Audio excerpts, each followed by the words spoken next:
Good morning and welcome to the June 4th, 2020 Zoning Board of Adjustment meeting. If any member of the audience wishes to speak to an item on the agenda today, there are speaker request forms to the left of the dais. Please fill out the request with the agenda number of the item you wish to speak to and hand it to the secretary. At this time, we would also like to ask that if any member of the audience has a cell phone or other electronic device, that you either turn it off or turn the ringer to silent. If you need to take a call, please step out to the hallway so the meeting is not disrupted. The public hearing on item number 1, the approval of the May 7th, 2020 Zoning Board of Adjustment meeting minutes, is hereby opened. All right, Rachel made the motion to approve the May 7th meeting minutes, and Karen seconded that motion. Any discussion on the motion? All those in favor, please say aye. Aye. Opposed? Motion carries. Item number 2. Thank you. Item number 2 is 20VA004, a variance request to reduce the required side yard setback abutting a street from 25 feet to 6.57 feet for the property located at 408 Knollwood Drive. The subject property is 0.42 acres in size and is zoned general commercial district.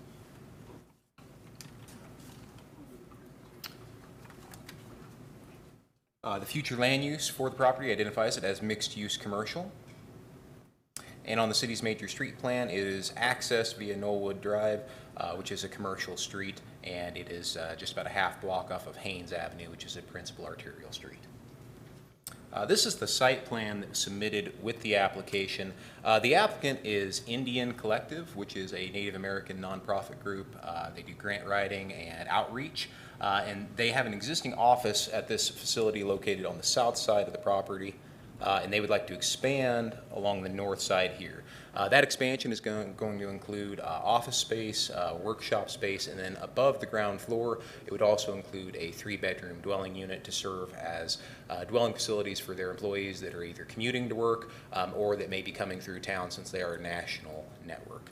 The requested variance is located on the northwest side of the building here, and it's a little difficult to see on the site plan, but the overhang on the building is at 6.57 feet from the Interstate 90 right-of-way. Typically, on a general commercial lot, the rear yard setback would be 0 feet, but because this property is adjacent to I-90 right-of-way, the required setback is 25 feet.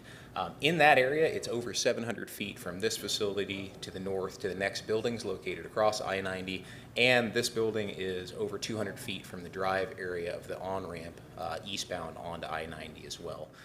Due to that, staff has noted that the requested variance does not appear to be harmful to the surrounding neighborhood and does support the request to reduce the setback to 6.57 feet in lieu of 25 feet. You'll note that the site plan does currently meet all parking requirements and in landscaping at this time, so there's no other issues on this proposed development. It's just the expansion to the north side against that I-90 right-of-way. This is an exterior elevation of the facility. Again, looking here from I-90 to the north, this will show that expansion area, and then you can also see the expansion to the left of the screen in this lower elevation as well.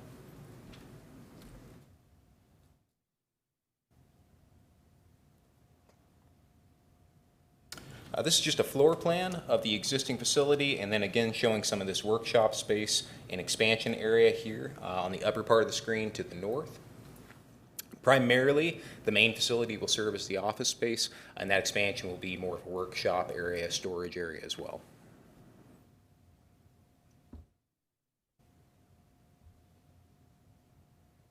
And these are just a few site photos of the property. This is the subject property here, taken from the parking lot.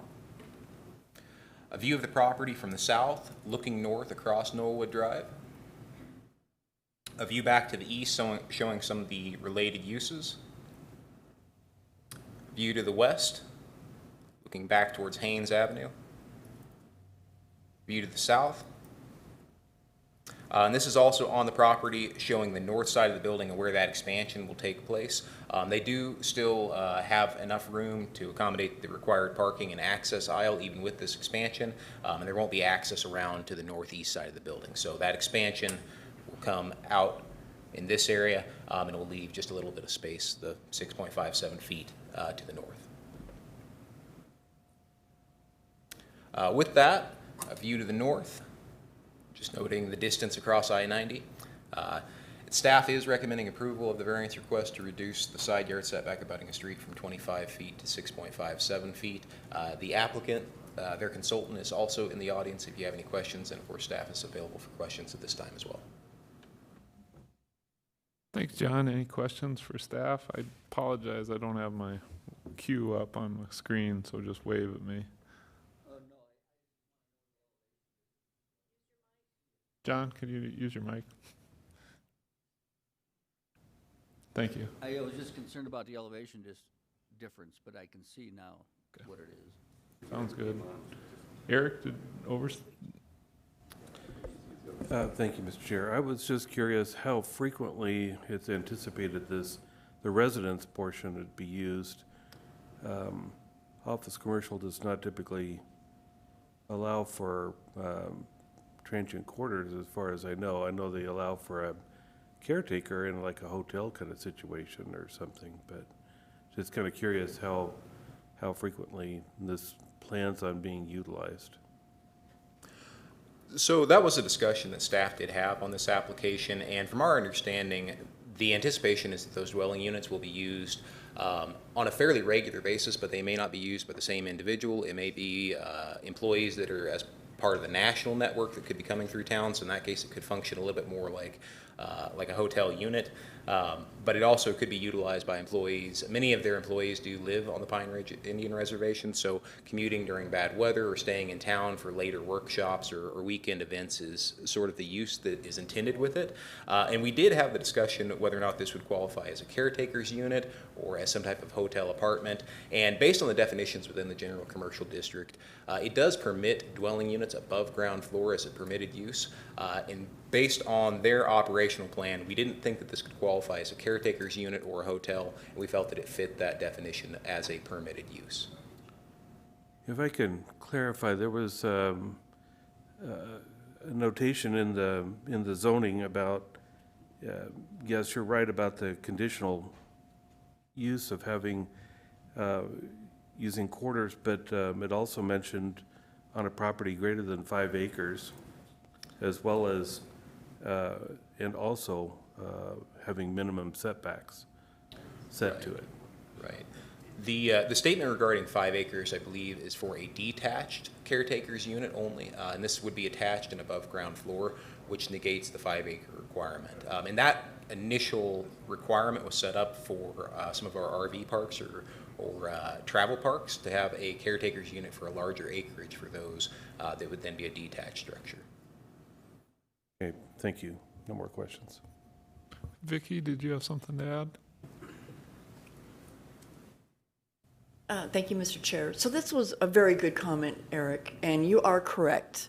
In general commercial, it is permitted to have a caretaker's residence, such as a hotel. You can have a manager's office.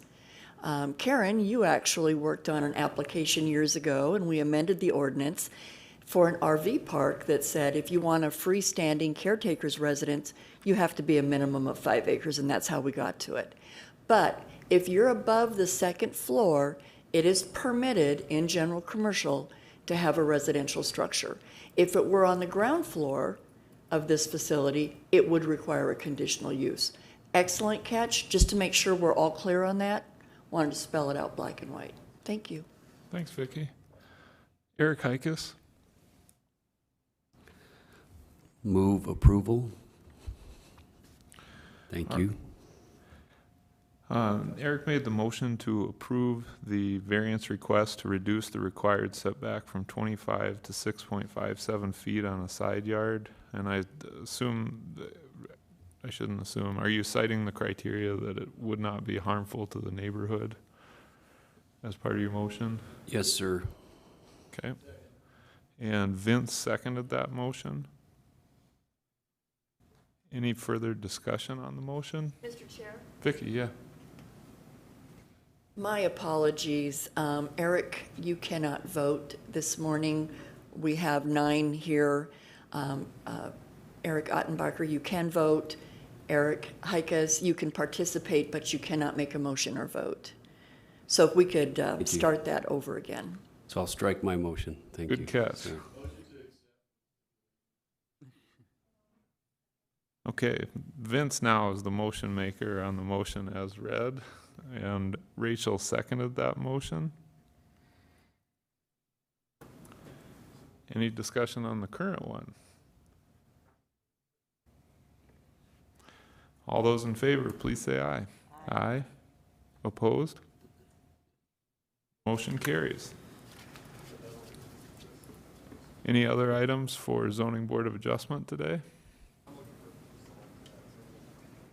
Seeing that there's none, we will now adjourn the Zoning Board of Adjustment meeting and move to commencing the Rapid City Planning Commission meeting for June 4th, 2020. Again, if any member of the audience wishes to speak to an item on the Planning Commission agenda, there are speaker request forms on the table along the left wall. Please fill out the request with the agenda number of the item you wish to speak to and hand it to the staff seated on the left of the dais. If you haven't turned off your cell phone or turned it to silent by now, please do so. Consent calendar. Items 1 through 5 have been placed on the consent calendar today and may be approved as a group. Action will be taken on all consent items in accordance with staff's recommendation by a single vote. Any item may be removed from the consent calendar by any planning commissioner, staff member, or audience member for separate consideration at this time. The findings of this planning commission are recommendations to the city council. The city council will make the final decision. Are there any items 1 through 5 that staff would like removed? Number 3, please. Okay. Any items that the planning commissioners would like removed for separate consideration? And are there any items that any audience member would like removed for separate consideration? The chair would then entertain a motion to approve the consent calendar, items 1 through 5, in accordance with staff's recommendation, with the exception of item number 3. All right, Rachel made the motion to approve items 1, 2, 4, and 5 per staff recommendation, and Mike Gallagher seconded that motion. Any discussion on the motion? All those in favor, please say aye. Aye. Opposed? Motion carries. Item number 3. Thank you, Mr. Chair. Item number 3 is a rezone for a piece of property that is a part of the North Valley Park subdivision. This would be to the east of Menards, and the request is a rezone from General Ag District to Light Industrial District. The project report identifies that we are working with the applicant to obtain additional information regarding the water capacity for this area, and potentially amending a traffic impact study to show the change in land use. And the project report requests that this item be continued to the June 25th meeting. Unfortunately, the agenda identifies that it's to be approved, and we just wanted to clarify that the action today should be to continue to the June 25th Planning Commission meeting. Sounds good, Vicki. All right, I'm giving it to Mike Kwasny. He's made the motion to continue to June 25th Planning Commission meeting, and Karen seconded the motion. Any discussion? All those in favor, please say aye. Aye. Opposed? Motion carries. Item number 6. Good morning. Item number 6 is an ordinance amendment to the Light Industrial District, specifically regarding microbreweries.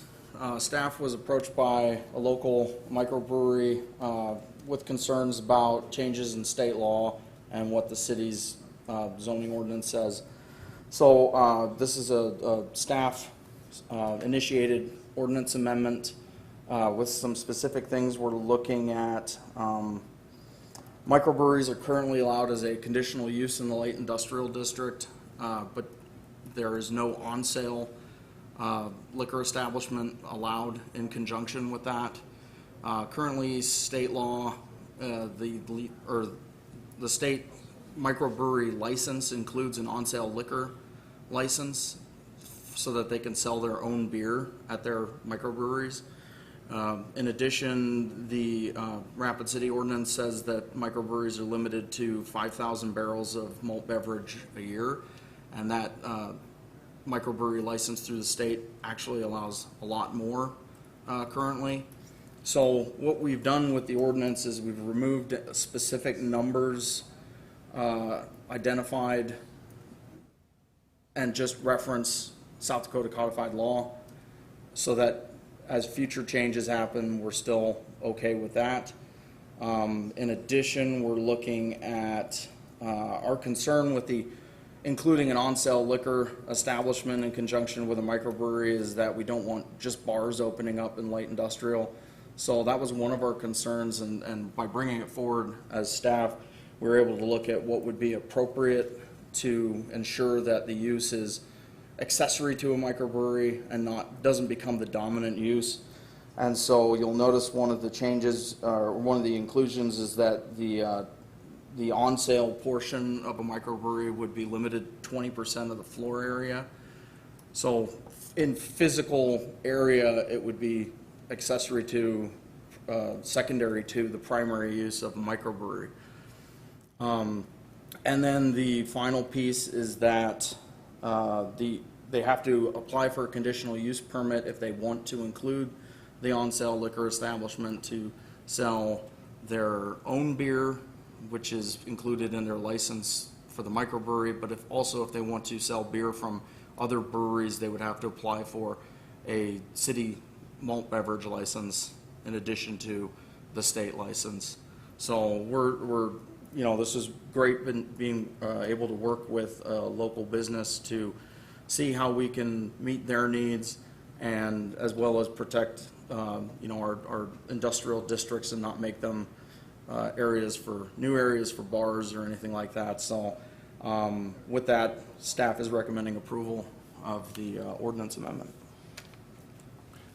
Thanks, Fletcher. Any questions for him on this item? Eric?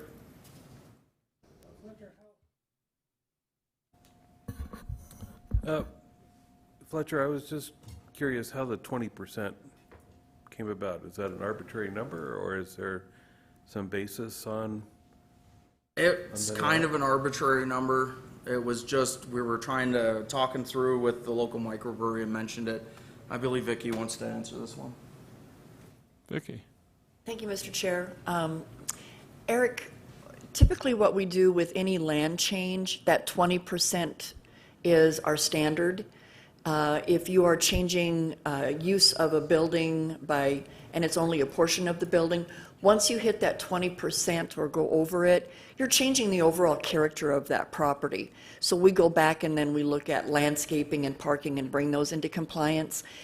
We wanted to ensure that in our light industrial district, that those industrial types of uses are the dominant character of the property. So to add anything in, we wanted to ensure that it didn't exceed that 20% that's used elsewhere in the code for changing uses. Thank you. Eric Heikus? Thank you, Mr. Chair. I promise not to make a motion or a vote, but it's a really nice ordinance. I'm just going to add, Fletcher, a lot of these kind of growth zones that we're creating around the community, like east of 5th, you're going to probably see a rise in these microbreweries because all that creative energy takes some beer to fuel. I've heard that coffee and beer are probably the two biggest fuelers of tech and industry areas. So that's kind of a local trend and something I've been reading. But one unique thing worth mentioning, some adjoining states like Montana, a microbrewery, you are able to go and have 3 samples of half pints under their ordinance and their code, and then you have to leave. So I don't know if something like that would be helpful, but in other areas they do something similar where you're limited to the amount of tasting you do in their that portion of the brewing. So thank you. So South Dakota also allows sampling limited amounts, and that's what would be allowed in the light industrial district and is, but the local microbrewery that spoke with us, they're looking to expand to be able to have more seating and areas for people to go, especially in the current climate of what's going on, so. Kelly? Thank you, Mr. Chair. Just out of curiosity, if and when a microbrewery goes into a distribution deal and starts, marketing and selling and package, that type of thing, would that affect their ratio of use of space or put them in a different category for permitting or licensing, do you know? I don't believe so. The 20% would still be the limit on the on-sale use. The rest of it is microbrewery, including production and distribution, so it'd be regulated by the state. That state, okay. Thank you.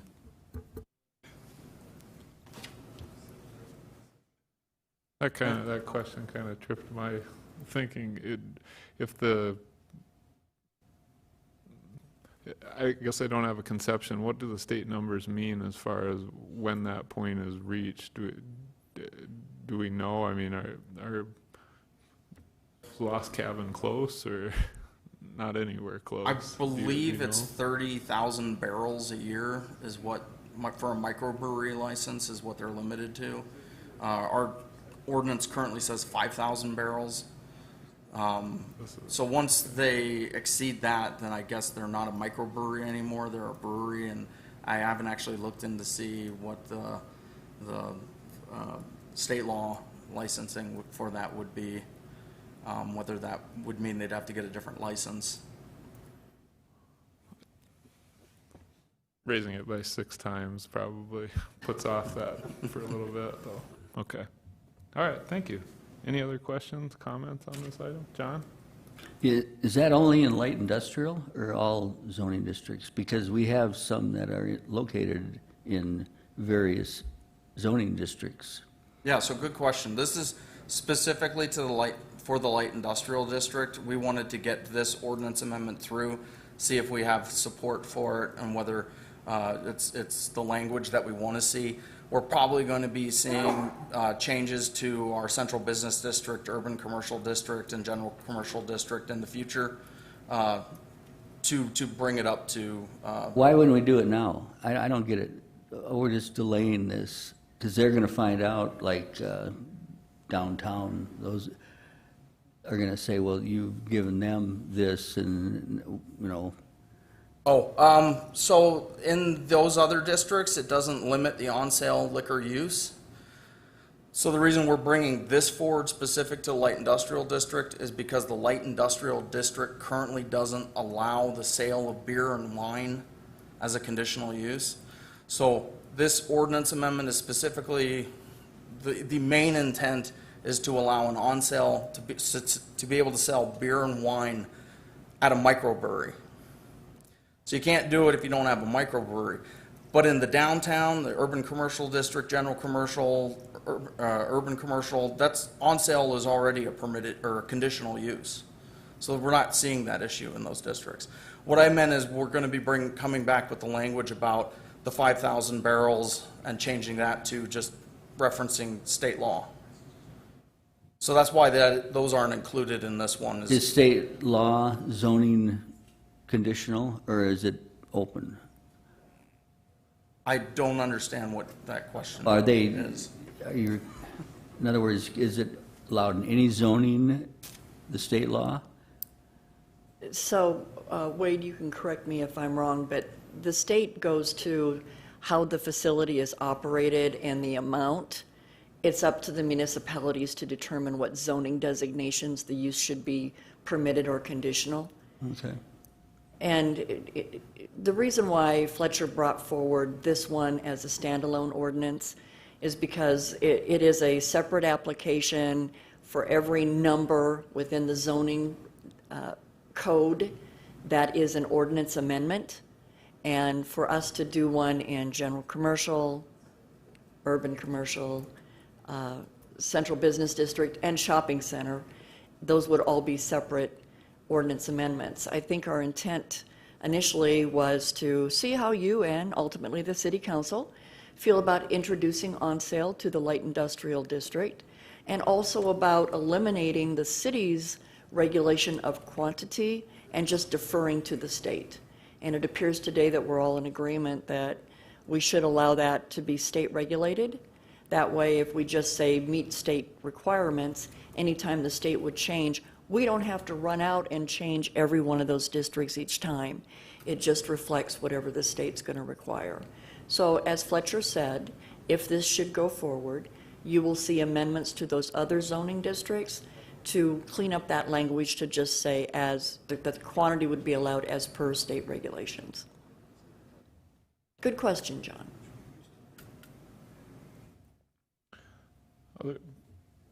Other comments or questions on this item? All right, Mike Gallagher made the motion to approve item number 6, and Karen seconded that motion.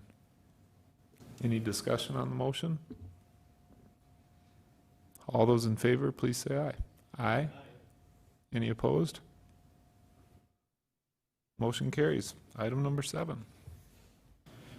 Item number 7 is a rezoning request from office commercial district to medium density residential district. This is a city initiated rezoning at the request of the property owner as part of the ordinance amendment which came through recently to the office commercial, which removed single family townhomes and duplexes as a permitted use in office commercial. So here we can see the property is void of any structural development. It's located northeast of 5th Street and East Drummer Road. Currently zoned office commercial district. The reason this is on the non-consent agenda is because we received a letter from an adjacent property owner identifying that they are in opposition to the proposed rezone on this property. Future land use currently is employment center, but with the rezoning, there would be a city-sponsored amendment to the comprehensive plan to change the future land use probably to urban neighborhood, including the property directly to the north, which is currently a part of this property but is zoned medium density residential district. So taking a look at it, city initiated applicant's request.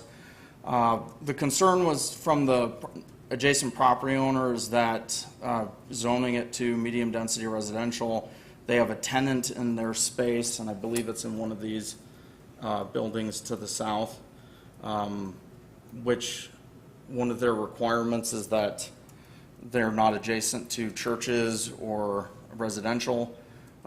As noted, the office commercial district previously allowed single-family townhomes, duplexes, apartments, churches. We removed single-family townhomes and duplexes, but apartments are still allowed. Rezoning to medium-density residential, it appears that the property owner's consultant or interested party is looking at developing it with either single-family or townhome development. We weren't aware of any opposition to this or promises by the property owner to maintain it as the property is commercial. So city doesn't enforce private agreements that the city's not a party to. Trying to think, and then one of the they attached a second letter stating that they'd previously opposed rezonings in the area in 2012, and that was for this property and property over here, but that was going from office commercial to general commercial district, so not sure with their intent of keeping out residential, why they opposed those initially, but that's what they included. So we just wanted to let you be aware that we did receive a letter in opposition to this request, which is in response to the ordinance amendment to the office commercial district that the or land uses that would be available. They've changed recently, but since the properties to the south were developed, these uses were already allowed. So unfortunately, the property owner's representative isn't here, and the person that wrote the letter isn't here, but staff is recommending approval of the rezoning request. So here we can see looking into the property. This is the office commercial that's to the south, and then we have a bank and a car wash being constructed in those areas. Looking to the south, development along Stumer, and then looking to the north, we have, I believe that's a church on the property to the north, and then this property is zoned medium density residential district, which is what they're requesting for the subject property. And then we have a single family townhome development further to the north, and apartments on the east side of Shelby Avenue, which were approved through plan development. And then this is looking south towards the intersection of Shelby and Stumer, and where there's more developable land in the area. Let me take you back to the aerial. Are there any questions for staff at this time? Vince? Thank you, Mr. Chair. Sure, got a couple of questions. Who wrote the letter in opposition? It's Hody Enterprises, Inc., Brokerage Services, so it's the property management firm. And who owns the property? Which property? Well, The subject property? right, the subject property. Lazy P6 Land Company. And so the opposition didn't come from a citizen, it came from a corporation? Well, managing member, Rapid City GSA Properties, John Hody, president. Oh, okay. They indicated that the Lazy P6 told them that it wouldn't be developed with residential.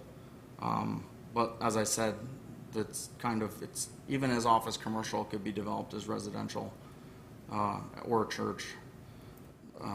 That's it. Yeah, I just didn't understand because it sounded like it was from an individual, and it may have been, but no, that cleared it up for me. Thank you. Karen? Thank you. I'm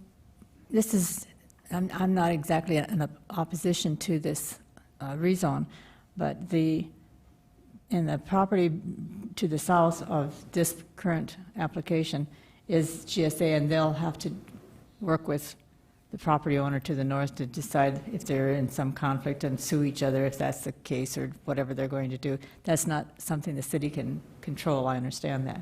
My question really is, the applicant is suggesting that they're going to put single-family homes and townhouses there, and it's right adjacent to that general commercial area that has that car wash. So if they do that, are they going to have to make some separation between that car wash and the single-family homes?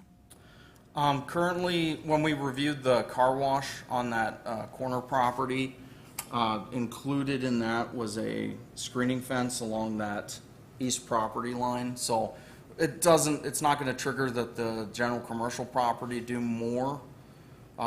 If the subject property owner develops this, we'll bring it to their attention that they probably want to do some buffering there to prevent future property owners from having complaints, but it's kind of that's one of the things we're looking at is just we're initiating the request that the property owners request. I understand that the general commercial won't have to do anything. I mean, they're already set in place, and as long as they already have a screening fence, that was my biggest concern, I think. Because if you're going to have a single-family home, do you want to put it right there? since this is going to MDR, they could also put an apartment or something in there, I would guess, and that might be what they end up doing, I don't know, but my only concern was putting the single-family homes so close to the commercial areas and that kind of thing, so there isn't any single-family homes right there. There's a church north of there, and maybe they'll extend that property to the north and make that the same. I mean, it's already zoned that way, so they might put, homes there. That next to the church wouldn't be bad, but that seems like you're getting into the commercial area, and to switch to single-family homes just struck me kind of wrong. But anyway, yeah, I'm supportive of the motion or the application. I just had some concerns about that car wash in the general commercial area. Thanks. Thanks, Karen. Vince? Thank you, Mr. Chair. And I also, if I remember the conversations regarding the car wash, the owner was here and he promised that there was not going to, those vacuums were not going to go above a certain decibels, and they were being used in other neighborhoods in Colorado and other places. Am I correct? I believe that I do remember him saying that, yes. Okay, so there were some stipulations that that the car wash owner is aware that we're concerned that that be protected in that neighborhood, that the sound be controlled. Yes. Okay. Yeah. Thank you. And one of the graphics he brought in was showing similar to this, where there's single family development adjacent to one of his car washes, and in Colorado, I believe it was. Thanks, Fletcher. Mike? Okay. I have just a sort of a general question. I don't see a lot of properties that have two different zonings on the same parcel. Absent moving to having the whole parcel zoned the same, would there literally be like a setback on the, between the two districts, or how does that work? This If is nothing was actually changed? an unplatted balance. It includes the property to the north all the way down to the corner. So that north side has a second zoning. It includes this area on the east side of Shelby, including going north. So as they plat, it'll break down the zoning. The reason these numbers are out of order, and this is 20 RZ 030, and we've already seen earlier on the agenda 20 RZ 032, was that this had to be held up because we had to come up with a legal description specific to this, what's highlighted in the hatched area, because it isn't a platted lot. It's just a portion of the unplatted.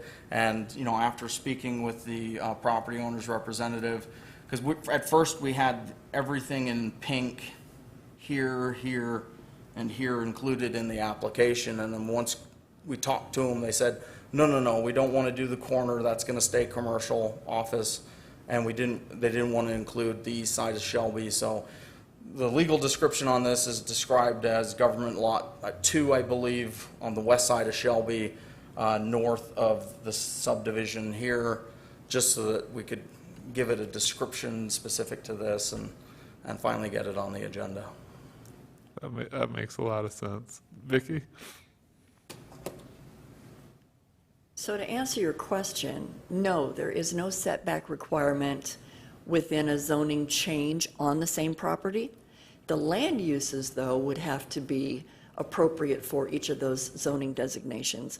And you would be surprised how many properties in Rapid City have more than one zoning designation.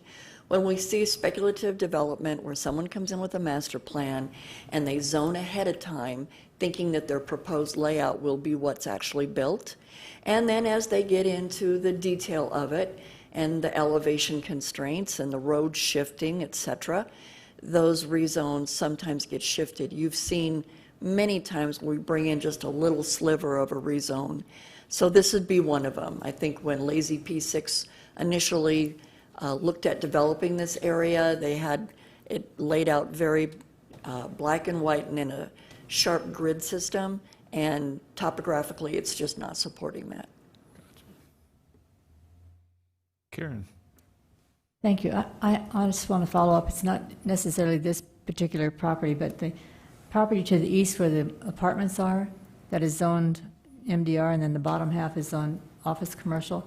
And I know we're cleaning up a lot of the office commercial things. Is there a requirement to, clean up that little spot in the future sometime where the bottom, where those No, apartments because the office commercial district continues to allow multifamily development, so it is in compliance with both the medium-density residential district and the office commercial district.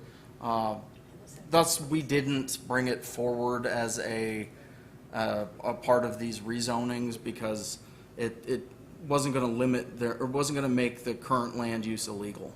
Yeah, no, I was just curious more than anything else, just to see if that was something that in the future we would want to do, clean up that part, but And that's a, just like this one, we were kind of holding off until we could figure out whether we needed a meets and bounds description or whether we could use descriptive language like we have. And I don't know how we would do that one. And pretty much at this point, if the property owner has an issue with it, they'll come forward with that rezoning and clean it up. sounds fine, thank you. Any other questions or comments on item number 7? If not, I'd look for a motion. Anybody? All right. Karen made the motion to approve the rezone from office commercial to medium density residential. And Mike Gallagher seconded that motion. Any discussion on the motion? All those in favor, say aye. Aye. Opposed? Motion carries. Any discussion items, staff items today? Just one, Mr. Chair.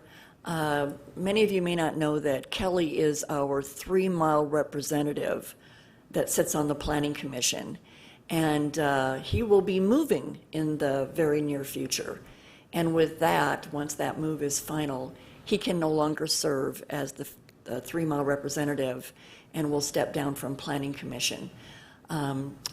Unfortunately, neither of the 2 alternates can move up because neither of them live in the 3-mile area. We'll have to replace with someone specific from that area. But we did want to take a moment this morning to thank Kelly. You've done an exceptionally great job. You're thorough in your reviews. Your comments show that you come in here well prepared. You've been an asset to us and to the community for the time that you have served on Planning Commission. And once you get relocated, we hope that you will consider showing interest again and coming back as a planning commissioner within the city limits of Rapid City. So thank you. Well, thanks, Kelly. Appreciate it. Good. Any other items from the Planning Commission? All right, Mike Goller made the motion to adjourn, and Karen seconded that motion. All those in favor, please say aye. Aye. Opposed? We're adjourned.